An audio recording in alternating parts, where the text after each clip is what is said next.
Good morning, all. CamelbackTrading.org coming to you this Wednesday morning, March 16th. We are looking at window traders, market profile, SPY IWMN, triple Qs, and the market continues to amaze and delight traders of all ages as after a trend day up, price probe to the upside for all three of us. Here we are on Fed Day looking to gap higher by a pretty decent amount right now. Yesterday's high was 426.84. We're talking almost a $5 gap prior to Fed. I thought we were trading balance. Right now we're trying to break out of balance before we even open for regular trading hours. This should be a very interesting morning and day considering we do have the Fed at 2 p.m. Right now, our overnight high is 431.98, but we still have 75 minutes to go and we're right next to that. Overnight low is 425.08.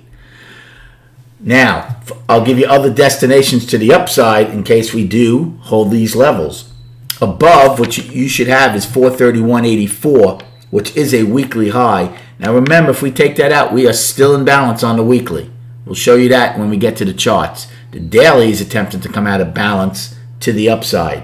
But above that 431.84 weekly high, we have 433.37 daily high, filling a gap at 433.80. 43-point gap from March 4th.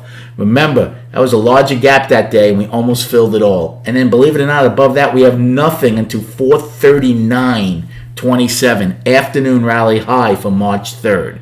So if this market continues its ascent, and they like what the Fed has to say later, there's again a price vacuum above that gap fill.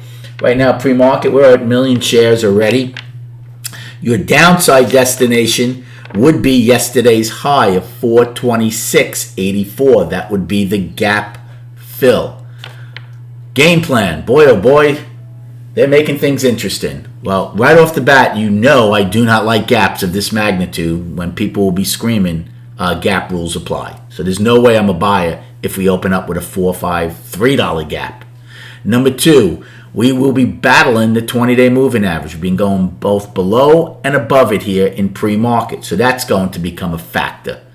Number three, you'll be bumping up, and I'm going to show you now. Well, I'll show you when I get to the charts. Where that weekly high, some people probably use that as their balance. Now, I did not. I used the 429.51 as the top of my balance.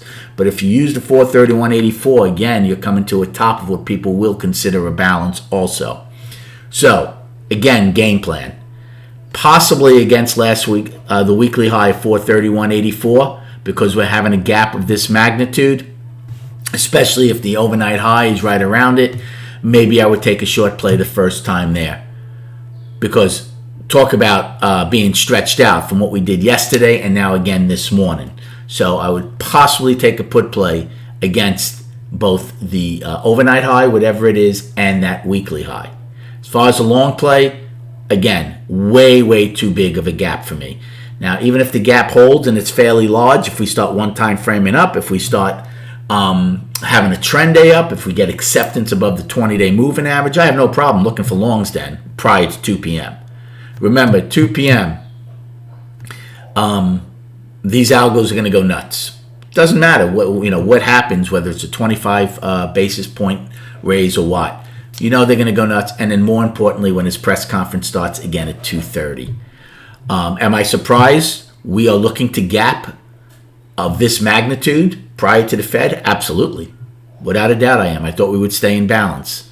Right now we're we're almost $2 above the balance I was looking at. If you're using the weekly high, well, then we're coming right to the top of that balance. And then on the chart, so here, first let's show you the weekly, what's important. So here's last week's high, 431.84. So some people were using that, and I'll show you on the daily in a minute. If we take it out, we're not up. It's just balance. We said the weekly is a very large balance. The top of it is 441.11, which right now is this month's high.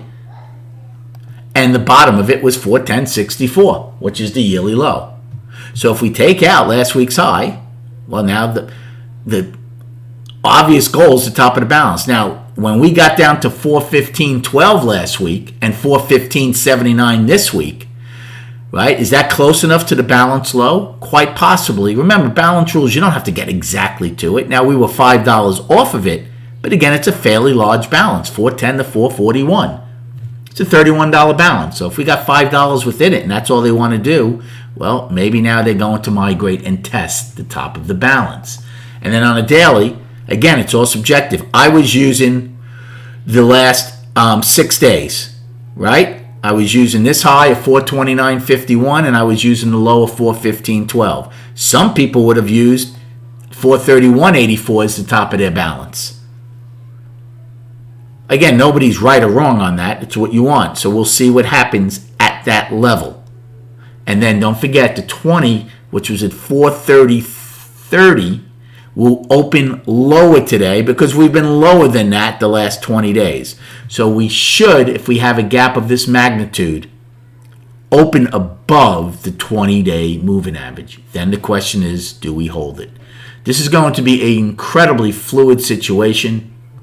Come join us at CamelbackTrading.org. Good luck trading today, and we'll recap at 4 p.m.